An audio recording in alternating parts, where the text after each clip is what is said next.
परम सन्मान योग चबर छत्र तख्त दे मालिक रूहानियत दे भंडार सदीवी सुखां दे दाते कल युग के बोहित नाम के जहाज राजान राज पानान पान देवान देव उपमा महान धन धन सतगुरु श्री गुरु ग्रंथ साहिब जी महाराज तिन्हां दी पावन पवित्र मुकद्दस हजूरी दे अंदर विराजमान गुरु प्यारे गुरु सवारे सतसंगी जनो वड्डियां भागां वाले हो जो गुरु पातशाह जी ने मनुखा जन्म दे विच आउण दा साडी सुरत दे अंदर साडी बुद्ध दे विच इह लाहा प्राप्त करन दा उदेश सानू समझण दा बल बख्शिया है। जिस मनुखा जन्म नूं गुरुदेव जी कहंदे कि देवते भी लोचदे ने जिस देही कौ सिमरै देव सो देही भज हर की सेव। भाव इन्नी उत्तम जन्म ये जेड़ा मनुखा जन्म प्राप्त होया है इस दा लाहा खट्टण वास्ते ते केवल पूरे गुरु दी शरण दे विच ही इस दा लाहा खट्टिया जा सकदा है। सो बड़ी किरपा आप सबना ते गुरु पातशाह जी दी जो रोजाना दे नितनेमी हो गुरु पातशाह जी दी बख्शिश दे नाल इस भागा समा झोली दे विच पैंदा है कि अपने समरंथ कत दियां कंत दियां कहानियां करन वास्ते इकत्तर हुंदे हैं ते जिथों तक भी जिहड़ी संगत अजे नहीं पहुंच सकी गुरु घरां तो जिथे भी आवाज़ पहुंचदी है किरपा करो आओ पहलां ते मैं माफ़ी मंगदा आप सबना दे कोलों कि 2 दिन जिहड़ी आसा की वार दी विचार आपां आरंभ कीती सी वो 2 दिन दास दी सेहत ठीक ना होने कारण वो विचार दे नाल आपां जुड़ नहीं सके। सो सतगुरु जी ने बख्शिश कीती है अज समा बनिया है आओ रल मिल के गुरु पातशाह जी दियां कथा कहानियां दे नाल जुड़न दा यतन करिए।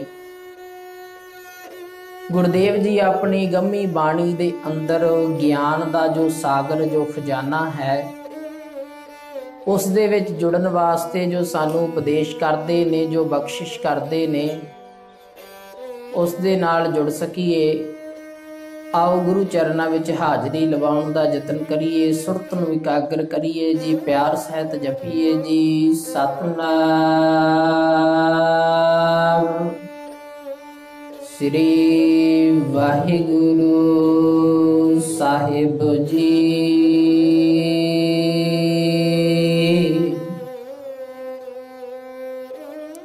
गुरु प्यारेओ धन श्री गुरु नानक साहब सच्चे पातशाह जी ने जो साडे उपर अपार बख्शिश कीती है कि उदासियां दे समय जिन्हां जिन्हां दे नाल भी विचार गोष्ठी गुरु साहब जी दी होई है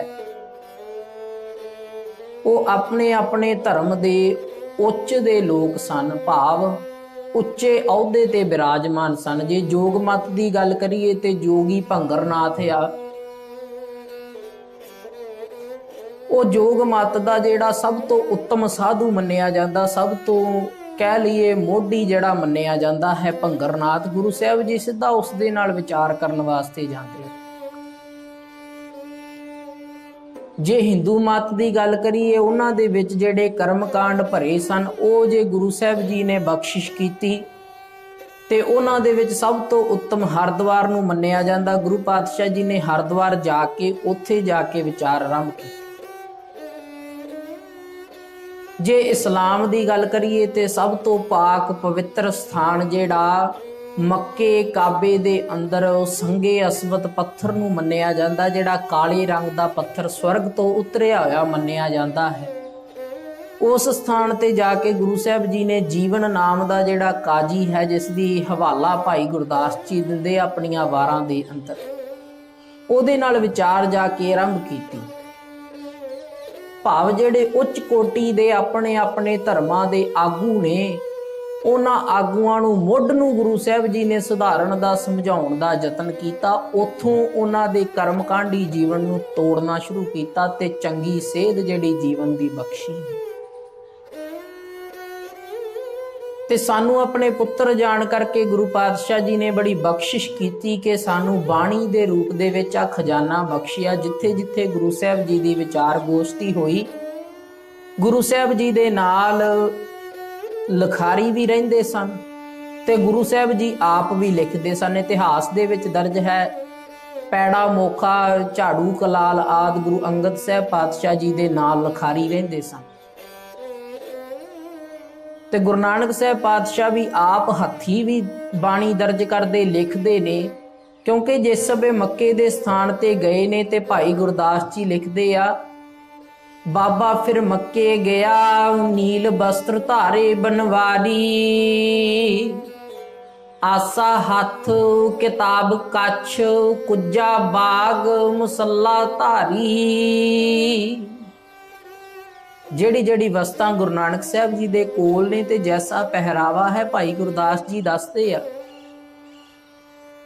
ਕਹਿੰਦੇ ਨੀਲੇ ਰੰਗ ਦੇ ਬਸਤਰ ਪਾਏ ਨੇ ਗੁਰੂ ਪਾਤਸ਼ਾਹ ਜੀ ਨੇ ਤੇ ਆਸਾ ਹੱਥ, ਆਸਾ ਕਹਿੰਦੇ ਸੋਟਾ, ਜਿਹੜੇ ਹੱਜ ਕਰਨ ਵਾਸਤੇ ਜਾਂਦੇ ਨੇ ਉਹ ਹੱਥ ਦੇ ਵਿੱਚ ਸਹਾਰੇ ਵਾਸਤੇ ਸੋਟਾ ਫੜ ਲੈਂਦੇ ਨੇ। ਆਸਾ ਹੱਥ ਕਿਤਾਬ ਕੱਛ, ਤੇ ਜਿਹੜੀ ਪੋਥੀ ਹੈ ਜਿਸ ਦੇ ਵਿੱਚ ਬਾਣੀ ਲਿਖੀ ਉਹ ਗੁਰੂ ਸਾਹਿਬ ਜੀ ਨੇ ਆਪਣੇ ਨਾਲ ਬਗਲ ਦੇ ਵਿੱਚ ਰੱਖੀ ਹੋਈ ਹੈ।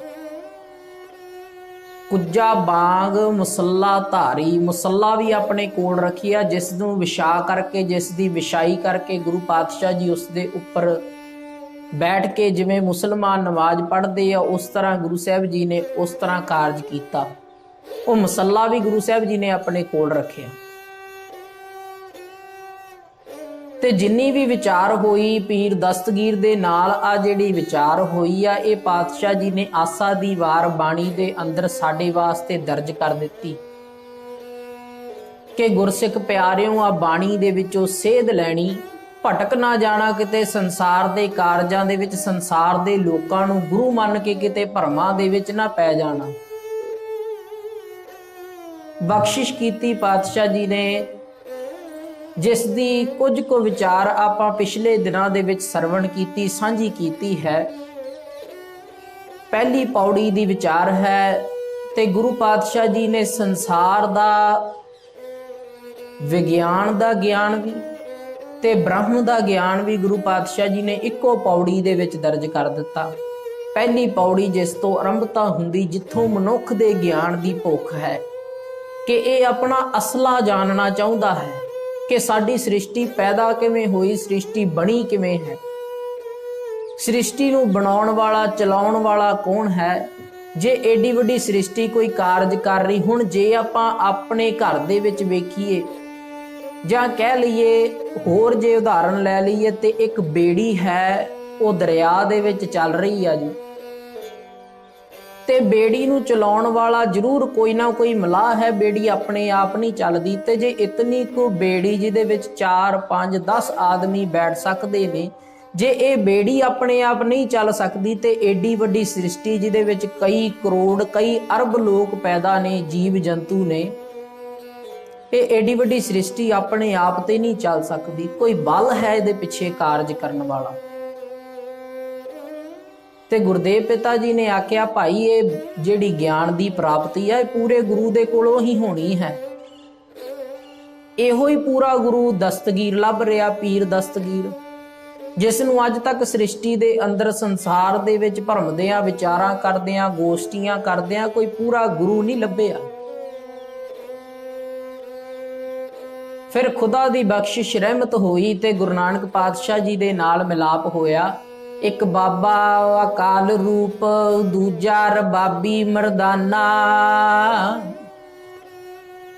ਫਿਰ ਇੱਥੇ ਜਿਹੜੀ ਵਿਚਾਰ ਹੋਈ ਹੈ ਉਹ ਗੁਰੂ ਸਾਹਿਬ ਜੀ ਨੇ ਆਰੰਭਤਾ ਹੀ ਇਸ ਗੱਲ ਤੋਂ ਕੀਤੀ ਕਿ ਭਾਈ ਸ੍ਰਿਸ਼ਟੀ ਕਿਸ ਤਰ੍ਹਾਂ ਪੈਦਾ ਹੋਈ ਤੇ ਸ੍ਰਿਸ਼ਟੀ ਤੋਂ ਪਹਿਲਾਂ ਕੌਣ ਹੈ।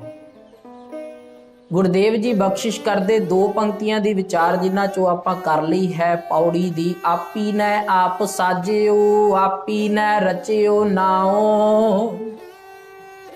दुई कुदरत साजिए कर आसन डिठो चाओ। पातशाह जी कहते आपी नै आप साजियो, उन्हें अपना आप अपने आप तो ही पैदा किया, उन्होंने कोई बनाने वाला नहीं है। संखेप मात्र विचार साझी कर लीए ताकि लड़ी जुड़ जाए, फिर अगे चलते हाँ।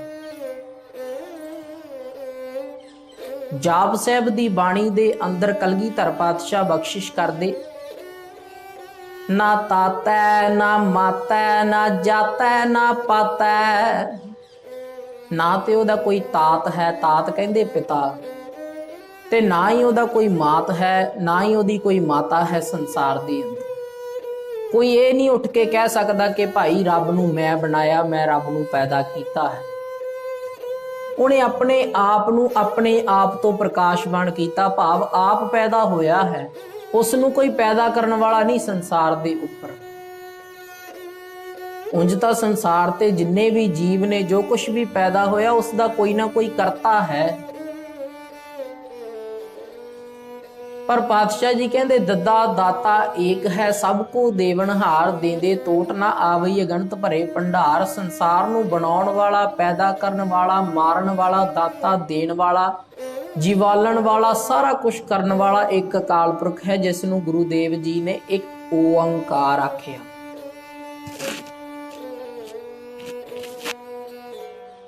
कलगीधर पातशाह बाणी दे अंदर दसम ग्रंथ दी वचन करदे एक होर थां ते, ना ताको कोई तात मातंग ना भायंग, ना ते ओदा कोई पिता है, ना ओदी कोई माता है, ते ना ही ओदा कोई भरा है, ना ओदा कोई रिश्तेदार साख संबंधी, ना ओदा कोई शरीके दे विचों पैदा होया।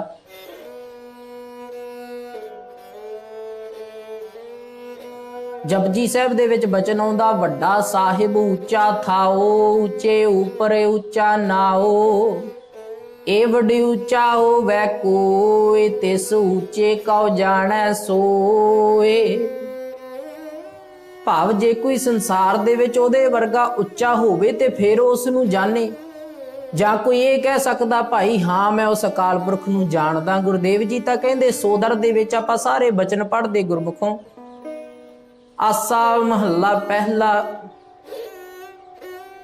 सुन वड्डा आखै सब कोय, केवड वड्डा डीठा होए, कीमत पाए ना कहया जाए, कहने वाले तेरे रहे समाए।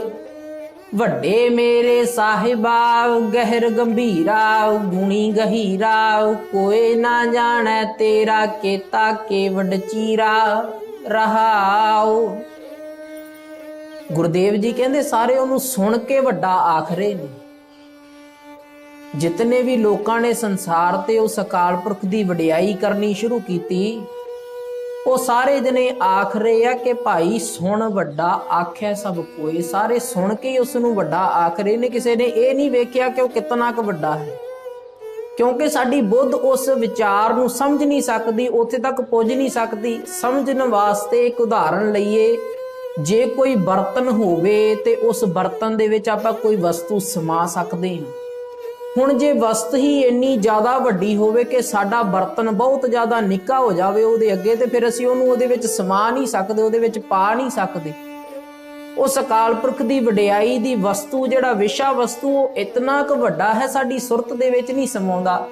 इसलिए गुरुदेव जी कहंदे सुन वड्डा आखै सब कोय, केवड वड्डा डीठा होए, कीमत पाए ना कहया जाए, कहने वाले तेरे रहे समाए। कहंदे इतना क वड्डा है कि ओदा बयान करदियां करदियां भी जीव दी जिहड़ी रसना दा जिहड़ा बल है, जिहड़ा तेज है, वो खत्म हो जाता।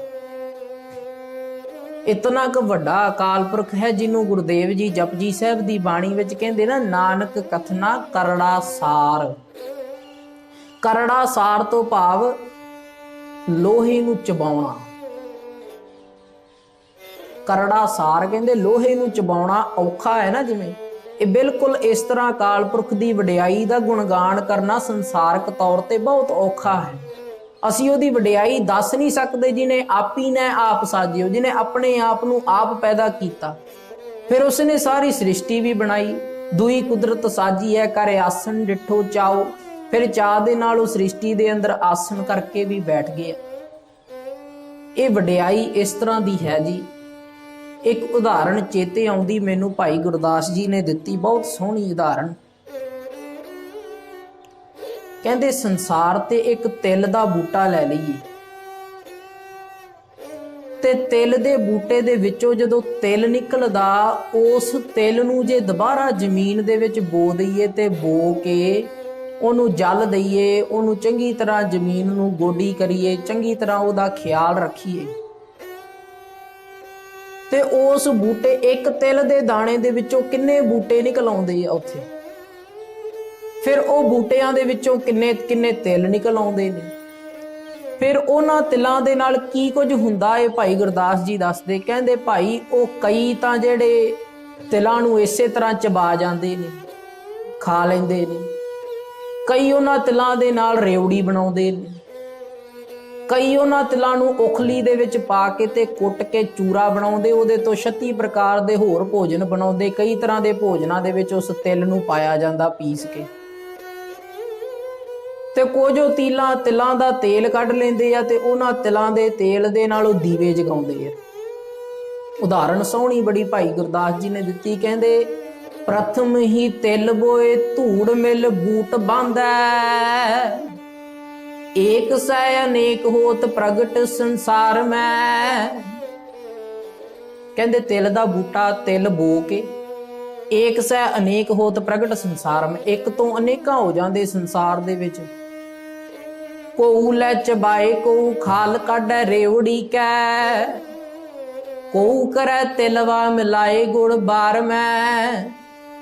ਕਹਿੰਦੇ ਕੋਈ ਤੇ ਚਬਾ ਲੈਂਦਾ ਉਹਨੂੰ, ਕੋਈ ਇਸੇ ਤਰ੍ਹਾਂ ਖਾ ਲੈਂਦਾ, ਕੋਈ ਰੇਵੜੀ ਬਣਾ ਲੈਂਦਾ, ਕੋਈ ਉਸ ਨੂੰ ਗੁੜ ਦੇ ਨਾਲ ਮਿਲਾ ਕੇ, ਤੇ ਜਿਹਨੂੰ ਆਪਾਂ ਕਹਿ ਦਿੰਨੇ ਆ ਲੋਹੜੀ ਤੇ ਸਮੇਂ ਜਿਹੜਾ ਵਿਕਦਾ ਉਹਨੂੰ ਕਹਿੰਦੇ ਭੁੱਗਾ ਵਿਕਦਾ ਪਿਆ, ਕੁਝ ਉਹ ਬਣਾ ਲੈਂਦੇ, ਗੱਚਕ ਵਰਗਾ ਬਣਾ ਲੈਂਦੇ ਨੇ।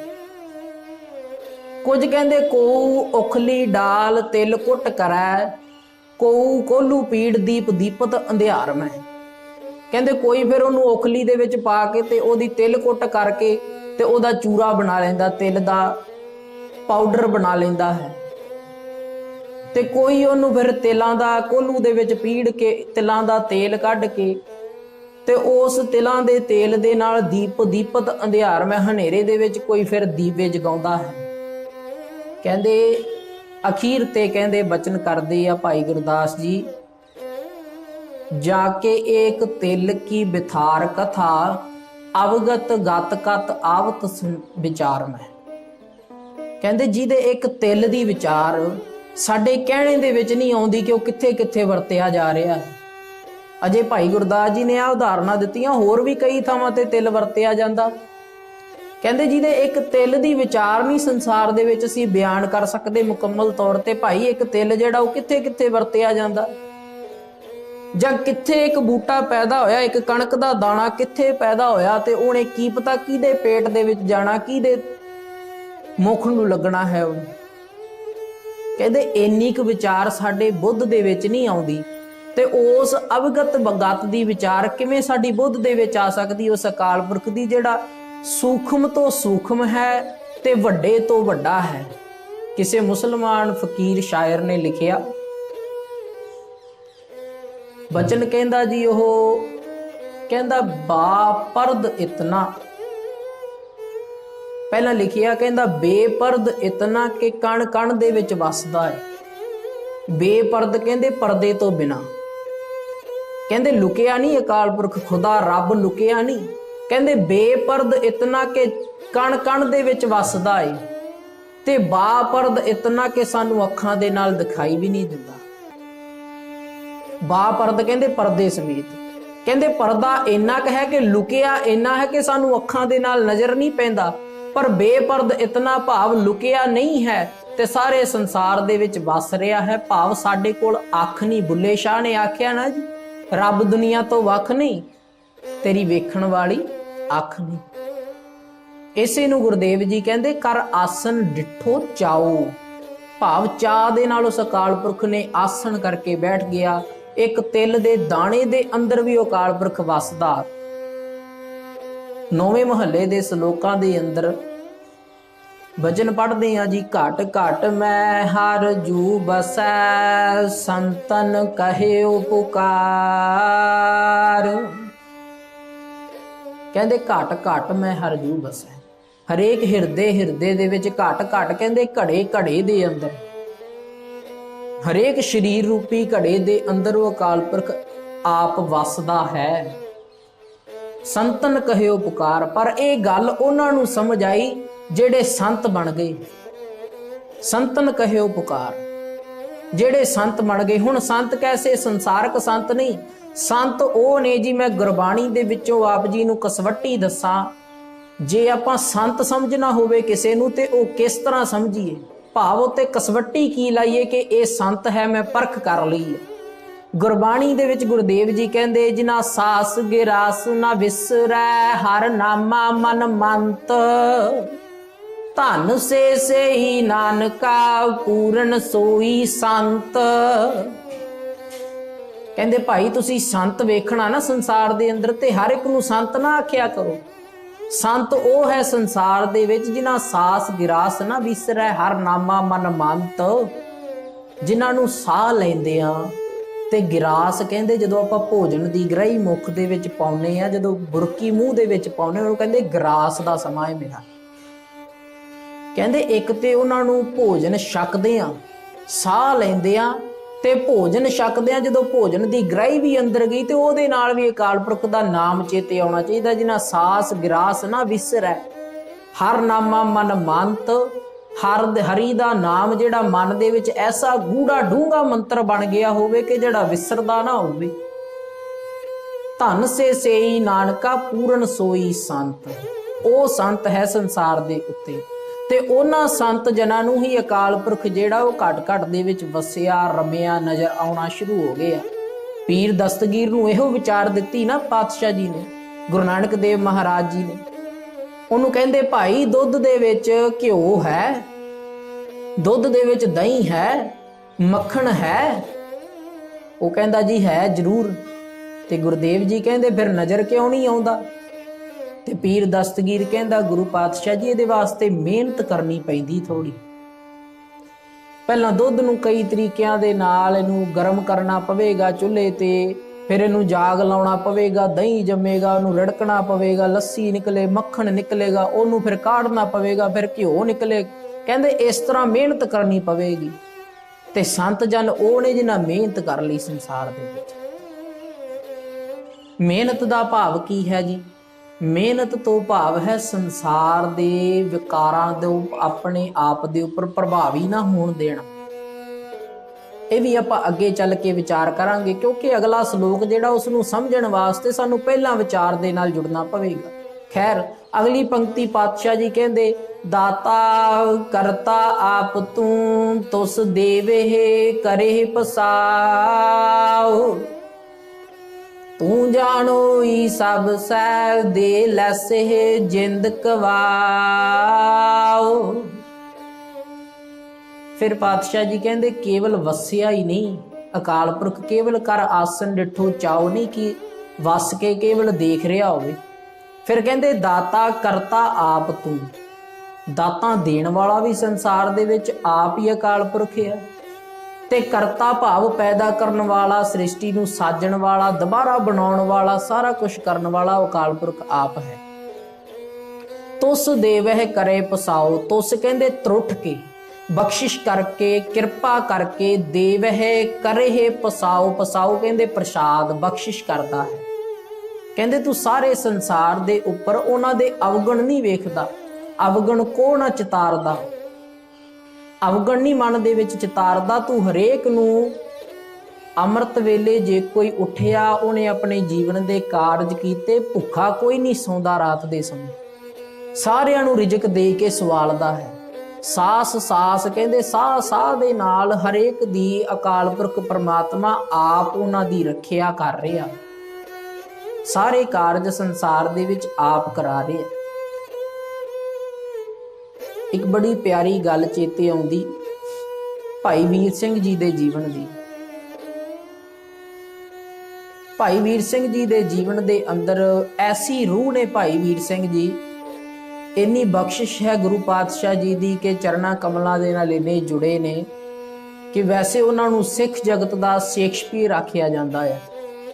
ਇੰਨੀ ਕੁ ਉਹਨਾਂ ਨੇ ਕਾਵਿ ਰੂਪ ਦੀ ਰਚਨਾ ਕੀਤੀ ਜਾਂ ਇੰਨੇ ਕੁ ਗ੍ਰੰਥ ਲਿਖੇ ਨੇ। ਜੇ ਕਦੇ ਸਮਾਂ ਲੱਗੇ ਗੁਰੂ ਪਿਆਰਿਓ ਤੇ ਉਹਨਾਂ ਦੇ ਕਲਗੀਧਰ ਚਮਤਕਾਰ, ਅਸ਼ਟਗੁਰ ਚਮਤਕਾਰ ਤੇ ਗੁਰੂ ਨਾਨਕ ਚਮਤਕਾਰ ਪੜ੍ਹਨ ਦਾ ਯਤਨ ਕਰਨਾ। ਕਦੇ 4-5 ਨਾਵਲ ਲਿਖੇ ਨੇ ਉਹਨਾਂ ਨੇ, ਬਹੁਤ ਹੀ ਜ਼ਿਆਦਾ ਡੂੰਘੀਆਂ ਰਚਨਾਵਾਂ ਨੇ। ਜਦੋਂ ਆਪਾਂ ਜੁੜ ਜਾਂਦੇ ਆ ਜਿਹਦੇ ਨਾਲ, ਪੜ੍ਹਦੇ ਆ ਇਸ ਤਰ੍ਹਾਂ ਲੱਗਦਾ ਕਿ ਅਸੀਂ ਆਪ ਹੀ ਵਿਜੈ ਸਿੰਘ ਦੇ ਨਾਲ ਚੱਲ ਰਹੇ, ਅਸੀਂ ਆਪ ਹੀ ਸਤਵੰਤ ਕੌਰ ਦੇ ਨਾਲ ਚੱਲ ਰਹੇ। ਜਾਂ ਸੁੰਦਰੀ ਨਾਵਲ ਦਾ ਨਾਮ ਆਪ ਜੀ ਨੇ ਸੁਣਿਆ ਹੋਵੇਗਾ, ਜਿਸ ਤੇ ਮੂਵੀ ਵੀ ਬਣੀ ਸੀ ਪਿਛਲੇ ਸਮੇਂ ਦੇ ਅੰਦਰ। ਬੜੀ ਬਖਸ਼ਿਸ਼ ਵਾਲੀ ਰੂਹ ਹੈ। ਤੇ ਆਪਣੇ ਘਰ ਦੇ ਵਿੱਚ, ਆਪਣੇ ਬਗੀਚੇ ਦੇ ਵਿੱਚ, ਅੱਜ ਵੀ ਉਹਨਾਂ ਦੇ ਜਿਹੜਾ ਘਰ ਹੈ ਅੰਮ੍ਰਿਤਸਰ ਵਿਖੇ, ਉਹਨਾਂ ਦਾ ਬਗੀਚਾ ਬਿਲਕੁਲ ਉਸੇ ਤਰ੍ਹਾਂ ਕਿਆਰੀਆਂ ਬਣੀਆਂ ਨੇ। ਤੇ ਉਹਨਾਂ ਦੇ ਵਿੱਚ ਜਿਹੜੇ ਫੁੱਲ ਲੱਗਦੇ ਨੇ, ਉਹ ਫੁੱਲ ਸ਼੍ਰੀ ਦਰਬਾਰ ਸਾਹਿਬ ਅੰਮ੍ਰਿਤ ਵੇਲੇ ਜਿਹੜੇ ਫੁੱਲ ਭੇਜੇ ਜਾਂਦੇ ਨੇ, ਉੱਥੋਂ ਬਗੀਚੇ ਦੇ ਵਿੱਚੋਂ ਜਾਂਦੇ ਨੇ। ਤੇ ਇੰਨੀ ਬਖਸ਼ਿਸ਼, ਆਪਣੇ ਬਗੀਚੇ ਦੇ ਵਿੱਚ ਫਿਰ ਰਹੇ ਨੇ, ਟਹਿਲ ਰਹੇ ਨੇ ਅੰਮ੍ਰਿਤ ਵੇਲੇ। ਤੇ 2 ਸਿੱਖ ਇਹਨਾਂ ਦੇ ਪਾਸ ਆਏ। ਆ ਕੇ ਉਹਨਾਂ ਨੇ ਇਹਨਾਂ ਦੇ ਨਾਲ ਵਿਚਾਰ ਆਰੰਭ ਕੀਤੀ ਕਿਸੇ ਵਿਸ਼ੇ ਤੇ। ਭਾਈ ਸਾਹਿਬ ਜੀ ਨੇ ਆਖਿਆ, ਭਾਈ ਉਹ ਸਾਹਮਣੇ ਤੁਹਾਨੂੰ ਕੀ ਨਜ਼ਰ ਆ ਰਿਹਾ? ਉਹ ਵੀ ਦੋਵੇਂ ਵਿਦਵਾਨ ਨੇ। ਇੱਕ ਨੇ ਬਚਨ ਕੀਤਾ, ਕਹਿੰਦੇ ਜੀ ਇੱਕ ਤਿਤਲੀ ਇੱਕ ਫੁੱਲ ਦੇ ਉੱਤੇ ਬੈਠੀ ਆ ਤੇ ਤਿਤਲੀ ਨੇ ਫੁੱਲ ਦੇ ਵਿੱਚੋਂ ਰਸ ਚੂਸਿਆ ਤੇ ਚਲੀ ਗਈ। ਦੂਜੇ ਭਾਈ ਸਾਹਿਬ ਨੂੰ ਪੁੱਛਿਆ, ਕਹਿੰਦੇ ਤੁਹਾਨੂੰ ਕੀ ਨਜ਼ਰ ਆਉਂਦਾ? ਕਹਿੰਦੇ ਜੀ ਮੈਨੂੰ ਇਸ ਤਰ੍ਹਾਂ ਲੱਗਿਆ ਕਿ ਕੁਦਰਤ ਦਾ ਇੱਕ ਰੂਪ ਆਇਆ ਤੇ ਕੁਦਰਤ ਦੇ ਦੂਜੇ ਰੂਪ ਨੂੰ ਚੂਸ ਕੇ ਚੁੰਮ ਕੇ ਚਲਾ ਗਿਆ। ਫਿਰ ਦੋਵਾਂ ਨੇ ਭਾਈ ਵੀਰ ਸਿੰਘ ਜੀ ਨੂੰ ਪੁੱਛਿਆ ਕਿ ਭਾਈ ਸਾਹਿਬ ਜੀ ਤੁਸੀਂ ਕੀ ਆਖਦੇ ਹੋ, ਤੁਹਾਨੂੰ ਕੀ ਲੱਗਦਾ ਹੈ? ਬੜੇ ਰੰਗ ਦੇ ਵਿੱਚ ਸਨ ਉਸ ਸਮੇਂ। ਕਹਿੰਦੇ ਬਚਨ ਪੜਿਆ ਜੇ ਗੁਰੂ ਪਾਤਸ਼ਾਹ ਜੀ ਦਾ, ਆਪੇ ਰਸੀਆ ਆਪ ਰਸ, ਆਪੇ ਰਾਵਣ ਹਾਰ। ਕਹਿੰਦੇ ਆਪ ਰਸ ਹੈ, ਆਪੇ ਰਸੀਆ। ਫੁੱਲ ਦੇ ਵਿੱਚ ਵੀ ਅਕਾਲ ਪੁਰਖ ਆਪ ਵਸ ਰਿਹਾ ਰਸ ਦੇ ਰੂਪ ਦੇ ਵਿੱਚ। ਤੇ ਕਹਿੰਦੇ ਤਿਤਲੀ ਦੇ ਅੰਦਰ ਵੀ ਆਪ ਹੀ ਰਸ ਲੈਣ ਵਾਸਤੇ, ਆਪ ਹੀ ਰਸ ਬਣ ਕੇ ਤੇ ਆਪਣੇ ਆਪ ਨੂੰ ਹੀ ਰਸ ਲੈ ਕੇ ਆਪੇ ਰਾਵਣ ਹਾਰ, ਤੇ ਆਪੇ ਹੀ ਰਸ ਲੈ ਕੇ ਉਹ ਅਕਾਲ ਪੁਰਖ ਚਲਾ ਗਿਆ। ਹੁਣ ਇਹ ਹੈ ਬਿਰਤੀ ਵੇਖਣ ਦੀ, ਜਿਹੜੀ ਭਾਈ ਕਨ੍ਹਈਆ ਜੀ ਦੇ ਅੰਦਰ ਬਿਰਤੀ ਪੈਦਾ ਹੋ ਗਈ। ਜਿਹੜੇ ਮੁਗਲਾਂ ਦੇ ਫੱਟੜ ਜਿਹੜੇ ਸ਼ਰੀਰ ਨੇ, ਉਹਨਾਂ ਦੇ ਅੰਦਰ ਵੀ ਧੰਨ ਸ਼੍ਰੀ ਗੁਰੂ ਕਲਗੀਧਰ ਪਾਤਸ਼ਾਹ ਜੀ ਦਾ ਸਰੂਪ ਦੇਖਦੇ ਕਹਿੰਦੇ ਭਾਈ ਸਿੱਖੋ, ਮੈਂ ਤੇ ਕਿਸੇ ਨੂੰ ਵੀ ਜਲ ਨਹੀਂ ਛਕਾਇਆ, ਕਿਸੇ ਮੁਸਲਮਾਨ ਨੂੰ ਜਲ ਨਹੀਂ ਛਕਾਇਆ, ਮੈਂ ਕਿਸੇ ਮੁਗਲ ਨੂੰ ਜਲ ਨਹੀਂ ਛਕਾਇਆ। ਗੁਰੂ ਦਰਬਾਰ ਵਿੱਚ ਸਿੱਖ ਕਹਿੰਦੇ ਭਾਈ ਇਹ ਝੂਠ ਬੋਲਦਾ ਆ। ਗੁਰੂ ਸਾਹਿਬ ਜੀ ਨੇ ਪੁੱਛਿਆ ਕਿਉਂ ਭਾਈ ਕਨ੍ਹਈਆ? ਕਹਿੰਦੇ ਪਾਤਸ਼ਾਹ ਜੀ ਮੈਂ ਤੇ ਸਿਰਫ ਤੁਹਾਨੂੰ ਹੀ ਜਲ ਛਕਾਉਂਦਾ ਆ, ਜਦੋਂ ਵੀ ਛਕਾਉਂਦਾ, ਮੈਂ ਹੋਰ ਕਿਸੇ ਨੂੰ ਜਲ ਹੀ ਨਹੀਂ ਛਕਾਇਆ ਹੁਣ ਤੱਕ। ਫਿਰ ਗੁਰਦੇਵ ਜੀ ਨੇ ਮਲਮ ਦੀ ਡੱਬੀ ਦਿੱਤੀ, ਕਹਿੰਦੇ ਭਾਈ ਆ ਮਲਮ ਵੀ ਲਾ ਦਿਆ। ਇਹ ਪਿਆਰ ਹੈ ਜਿਨ੍ਹਾਂ ਦੇ ਅੰਦਰ, ਜਿਨ੍ਹਾਂ ਨੂੰ ਕਰ ਆਸਣ ਡਿੱਠੋ ਚਾਓ ਨਜ਼ਰ ਆ ਗਿਆ, ਜਿਨ੍ਹਾਂ ਨੂੰ ਨਜ਼ਰ ਆਉਣਾ ਸ਼ੁਰੂ ਹੋ ਗਿਆ ਕਿ ਆਪੀ ਨੇ ਆਪ ਸਾਜਿਓ, ਆਪੀ ਨੇ ਰਚਿਓ ਨਾਉ, ਦੂਜਾ ਹੈ ਹੀ ਕੋਈ ਨਹੀਂ ਸੰਸਾਰ ਦੇ ਵਿੱਚ, ਇੱਕੋ ਅਕਾਲ ਪੁਰਖ ਵਸਦਾ, ਜਿਹਨੂੰ ਗੁਰਦੇਵ ਜੀ ਕਹਿੰਦੇ ਅਨੇਕ ਹੈ ਫਿਰ ਏਕ ਹੈ। ਅਨੇਕ ਵੀ ਹੈ ਉਹ ਸੰਸਾਰ ਦੇ ਵਿੱਚ, ਘਟ ਘਟ ਦੇ ਵਿੱਚ ਵਸਦਾ, ਜੀਵ ਜੰਤ ਦੇ ਵਿੱਚ ਸਾਰਿਆਂ ਦੇ ਵਿੱਚ ਵਸਦਾ, ਫਿਰ ਏਕ ਵੀ, ਇੱਕੋ ਵੀ ਹੈ ਅਕਾਲ ਪੁਰਖ। ਗੱਲ ਕੀ ਕਾਰਨ ਕੀ ਅਸੀਂ ਸੁਰਤ ਟਿਕਾ ਕੇ ਸਮਝਣ ਦਾ ਯਤਨ ਕਰੀਏ। ਤੂੰ ਜਾਣੋਈ ਸਭ ਸਹਿ ਦੇ ਲੈਸਹਿ ਜਿੰਦ ਕਵਾਓ। ਕਹਿੰਦੇ ਤੂੰ ਘਟ ਘਟ ਦੇ ਅੰਦਰ ਦੀ ਜਾਣਨ ਵਾਲਾ ਹੈ, ਘਟ ਘਟ ਕੇ ਪਟ ਪਟ ਕੀ ਜਾਣਤ ਕਰ, ਭਲੇ ਬੁਰੇ ਕੀ ਪੀਰ ਪਛਾਣ।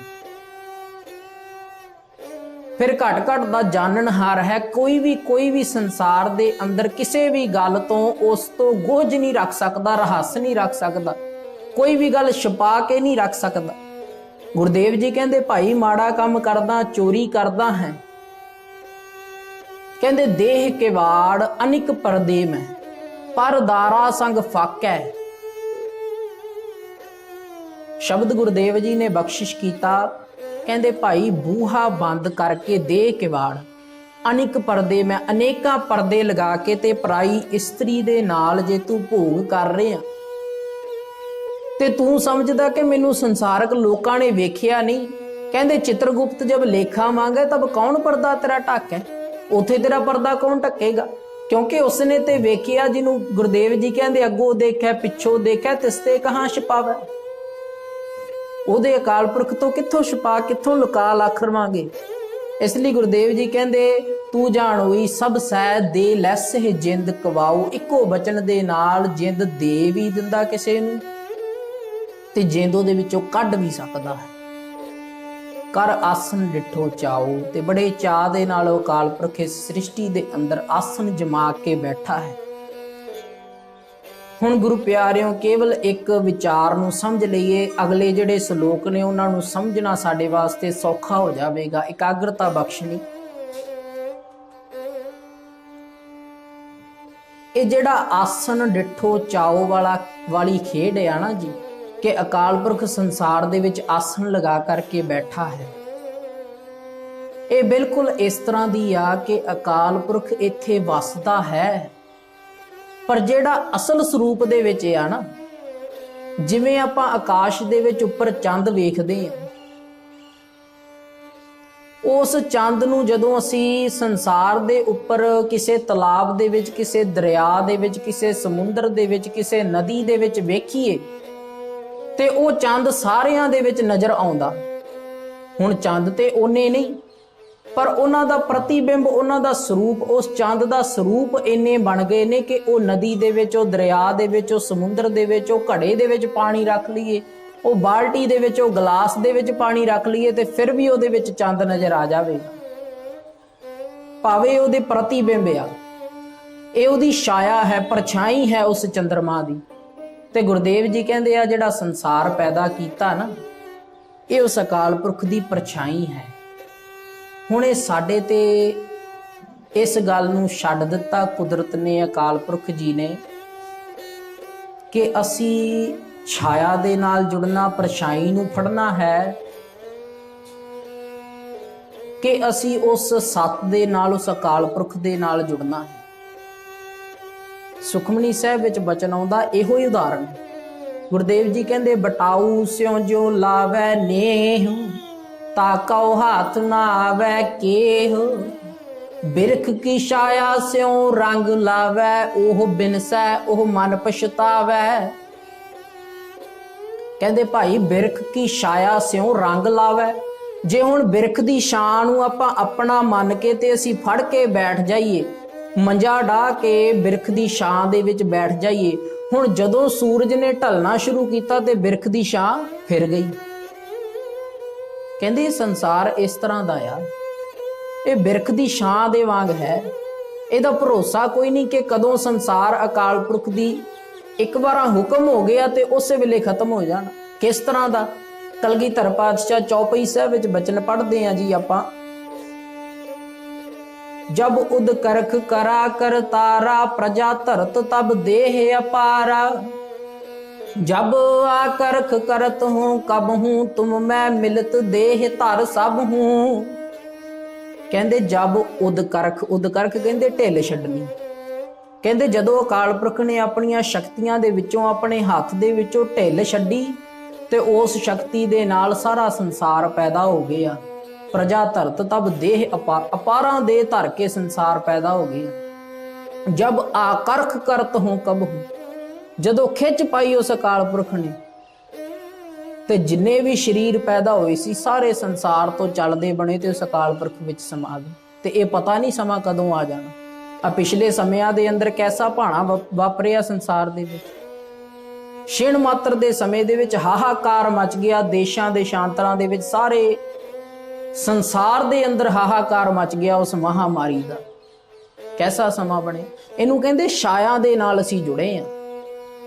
महामाई बाणी दा वचन है, महामाई ताकी है छाया, उस अकाल पुरख दी छाया है।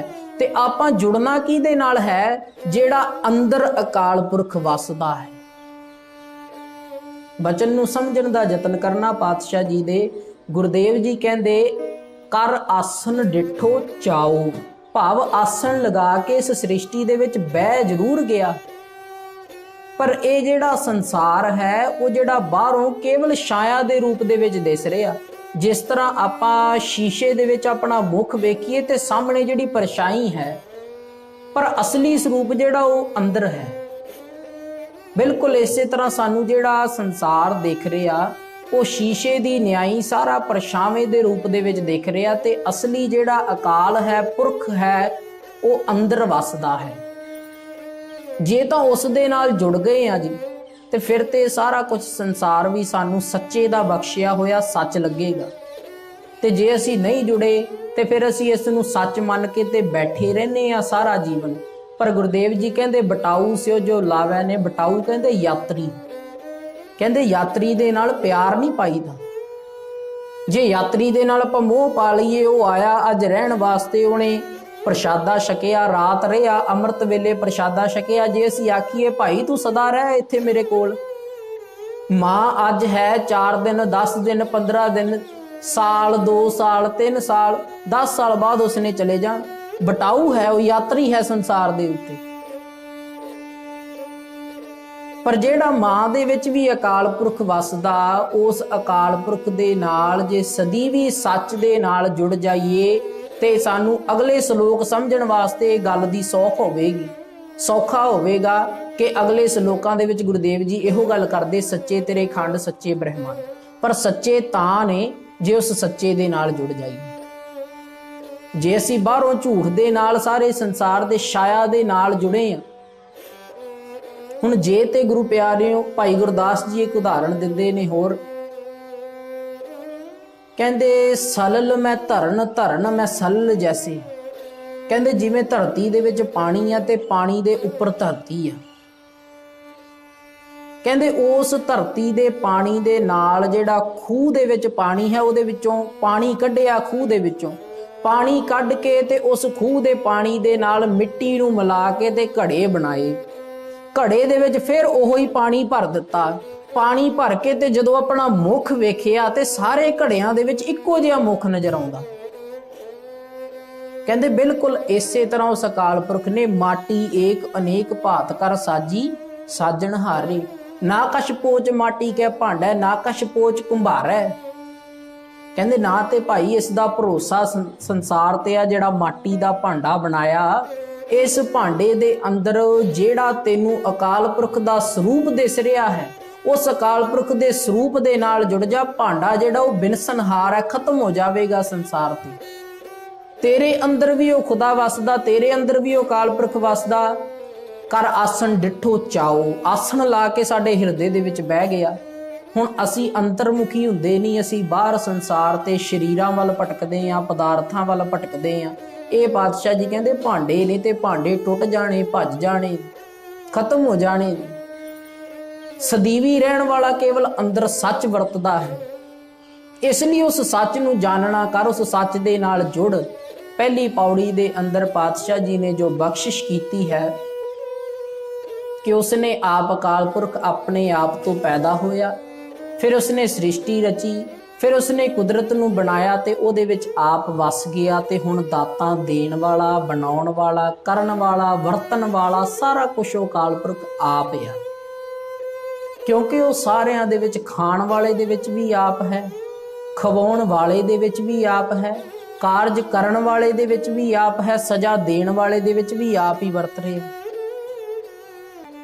बड़ी खेड बन जाएगी गुरमुख प्यारियों जिस दिन सानू इस गल का चेता चिंतन हो गया ना कि भाई घट घट मैं हर जू बसै संतन कहियो पुकार। जिस दिन संतां दी गुरमुखां दी पुकार नूं सुन लिया ना, उस दिन सानू घट घट दे विच वसदा नजर आवेगा। फिर सानू किसे ते भी क्रोध नहीं आवेगा, फिर सानू किसे ते भी खिज नहीं आवेगी, फिर सानू किसे दे नाल भी ईरखा नहीं होवेगी कि भाई वो मेरे तो अगे लंघ गया। फिर असी सारियां दे विच दया करांगे सारियां दे उपर कि इसके उपर ਇਹਦੇ ਵਿੱਚ ਅਕਾਲ ਪੁਰਖ ਵਸਦਾ, ਇਹਦੇ ਵਿੱਚ ਰੂਹ ਵਸਦੀ ਹੈ, ਇਹਦੇ ਵਿੱਚ ਕੋਈ ਜਿੰਦ ਵਸਦੀ ਹੈ। ਸੋ ਸਤਿਗੁਰੂ ਪਾਤਸ਼ਾਹ ਜੀ ਕਿਰਪਾ ਕਰਨ, ਇਹ ਗੁਰਦੇਵ ਪਿਤਾ ਜੀ ਨੇ ਬਖਸ਼ਿਸ਼ ਕਰਕੇ ਜੋ ਆਪ ਸਭਨਾਂ ਦੇ ਉੱਪਰ ਤੇ ਦਾਸਰੇ ਦੇ ਉੱਪਰ ਬਖਸ਼ਿਸ਼ ਕਰਕੇ ਜੋ ਵਿਚਾਰ ਕਰਨ ਦਾ, ਸੁਣਨ ਦਾ ਯਤਨ ਪਾਤਸ਼ਾਹ ਜੀ ਨੇ ਬਖਸ਼ਿਆ ਹੈ। ਗੁਰੂ ਸਾਹਿਬ ਕਿਰਪਾ ਕਰਨ, ਜੁੜੇ ਰਹੀਏ ਤੇ ਅੱਗੇ ਬਾਣੀ ਦੇ ਵਿਚਾਰ ਗੁਰੂ ਪਾਤਸ਼ਾਹ ਜੀ ਆਪ ਬਖਸ਼ਿਸ਼ ਕਰਕੇ ਕਰਵਾ ਲੈਣ, ਕਿਉਂਕਿ ਜੀਵ ਦੀ ਇੰਨੀ ਸਮਰੱਥਾ ਨਹੀਂ ਕਿ ਇਸ ਅਗੰਮੀ ਵਿਚਾਰ ਦੀ ਬਖਸ਼ਿਸ਼ ਨੂੰ ਬਿਆਨ ਕਰਨ ਦਾ ਯਤਨ ਕਰ ਸਕੀਏ। ਤੁਛ ਮਾਤਰ ਬੁੱਧ ਹੈ ਤੇ ਵਡਿਆਈ ਇਤਨੀ ਗੁਰੂ ਪਾਤਸ਼ਾਹ ਜੀ ਦੀ ਕਿ ਇੱਕ ਰਸਨਾ ਦੇ ਨਾਲ, ਇੱਕ ਜਨਮ ਦੇ ਅੰਦਰ, ਜੇ ਕਹਿ ਲਈਏ ਜਨਮ ਹੋਰ ਵੀ ਕਈ ਲੈ ਲਈਏ ਤੇ ਤਾਂ ਵੀ ਇਹ ਵਿਚਾਰ ਮੁਕੰਮਲ ਨਹੀਂ ਸੁਣਾ ਸਕਦੇ ਜਾਂ ਸੁਣ ਸਕਦੇ। ਸੋ ਜਿਤਨਾ ਕੁ ਹਿਰਦੇ ਦੇ ਅੰਦਰ ਟੂਕ ਮਾਤਰ ਵਸਦਾ ਹੋਵੇ, ਉਨੀ ਬਖਸ਼ਿਸ਼ ਦੇ ਨਾਲ ਜੁੜ ਕੇ ਤੇ ਜੀਵਨ ਨੂੰ ਬਦਲਣ ਦਾ ਯਤਨ ਕਰੀਏ। ਸਭ ਤੋਂ ਵੱਡੀ ਗੱਲ ਹੈ ਕਿ ਕੇਵਲ ਉਸ ਨਾਮ ਦੀ ਦਾਤ ਨੂੰ ਮੰਗਿਆ ਕਰੀਏ, ਨਾਮ ਦੀ ਦਾਤ ਦੇ ਨਾਲ ਜੁੜਨ ਦਾ ਯਤਨ ਕਰੀਏ, ਸਿਮਰਨ ਦੇ ਬੰਦਗੀ ਦੀ ਦਾਤ ਮੰਗਿਆ ਕਰੀਏ ਗੁਰੂ ਪਾਸੋਂ। ਭੁੱਲਾਂ ਨਾ ਚਿਤਾਰਨੀਆਂ, ਦਿਓ ਅਸੀਸ, ਬਲਾਓ ਫਤਿਹ। ਆਖੋ ਵਾਹਿਗੁਰੂ ਜੀ ਕਾ ਖਾਲਸਾ, ਵਾਹਿਗੁਰੂ ਜੀ ਕੀ ਫਤਿਹ।